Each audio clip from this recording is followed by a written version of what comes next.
Hello, ocean people. Welcome back to Brent Durand Underwater. This video is going to talk about underwater housing system lanyards.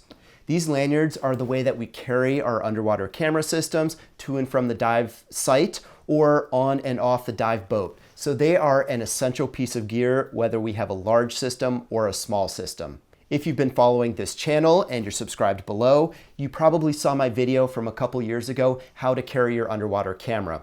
This video is a continuation of that, where I am finally going to share how I made my semi-famous or infamous orange lanyard. So I'll teach you how to make that knot, but also we'll go through several other lanyards that are available on the market so you can figure out how best to carry your underwater camera.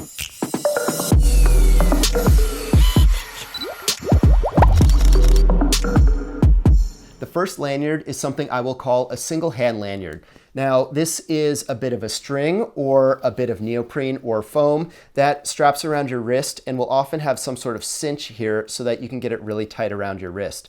So these are really popular if you have a housing or an underwater camera you're hand holding, because you don't need some big clunky double clip type of lanyard. You just need something to make sure that if you do drop that camera, it's going to stay attached to you.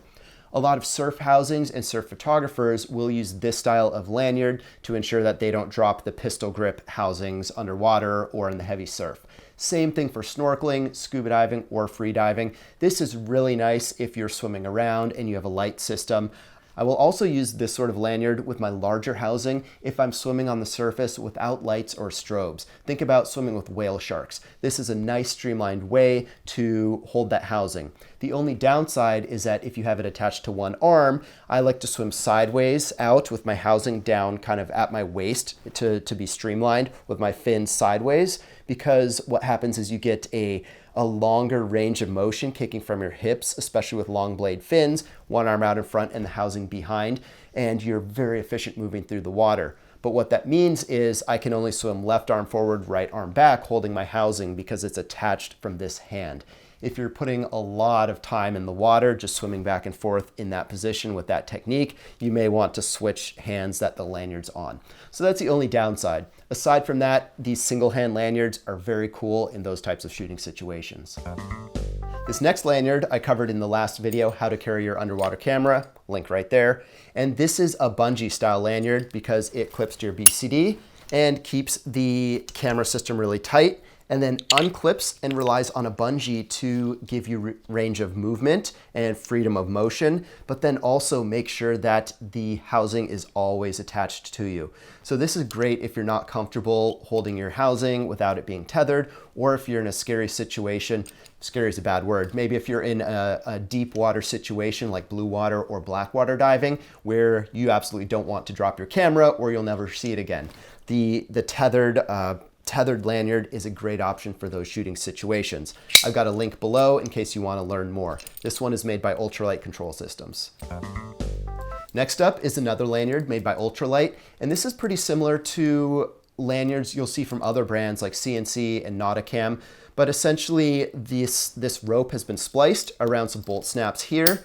So you know that this rope will not come undone. It's spliced and then sealed very well. And then there's also a bit of plastic covering the rope just to make it more ergonomic and less digging into your your fingers if you're carrying the camera, let's say from your room at a resort and you have to walk up 100 meters to the dock or something. This nice piece of pipe here will make it comfortable, easy to carry in the water. And there's also different lengths of these for different housings. So you may want more space up top, or you may want it a little bit tighter so there's less room for it to flap around on the dive. The nice thing about the ones with bolt snaps like this from Ultralight is that you can clip it onto your housing and you can always unclip it pretty easily. If you're using any sort of locking shackle, that's a lot harder to get off underwater or in between dives or anything. So oftentimes the bolt snaps are my preferred choice because it's easy to put them on and off. And finally, we have the lanyard that I made, the DIY underwater camera lanyard, where I use fisherman's knots instead of splicing rope. This was a real easy, quick solution for me and works very well. I've had this for quite a while. You can make one with little carabiners like I did, or you can get a variety of different bolt snaps and you can make it with either of these bolt snaps. So there are a few different knots you can use, and I'll show you exactly how to use this knot, a fisherman's knot, in just a second.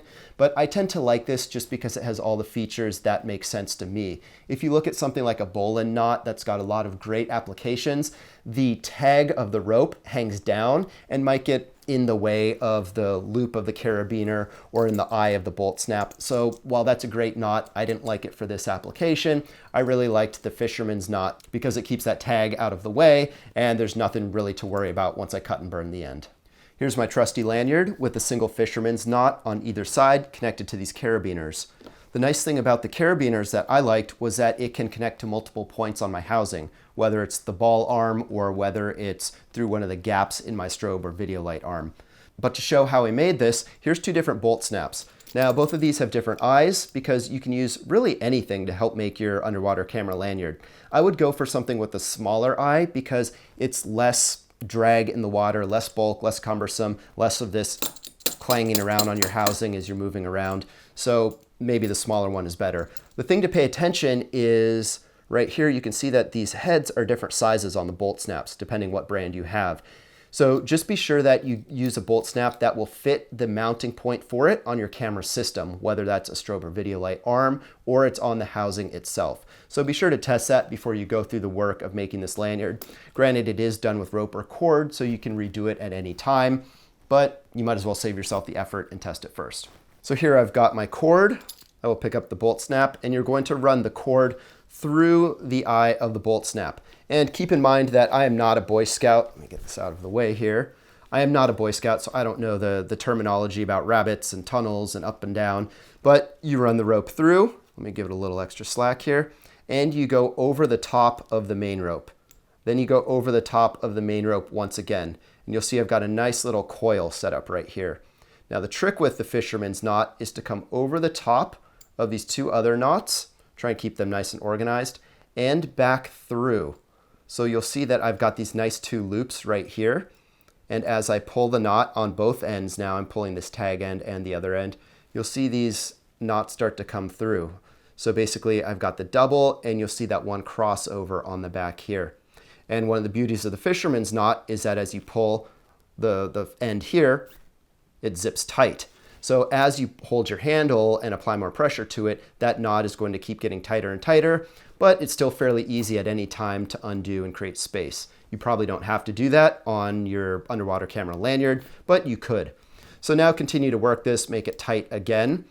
And then what you're going to want to do is measure the rest of the cord so that you get the right length for your lanyard.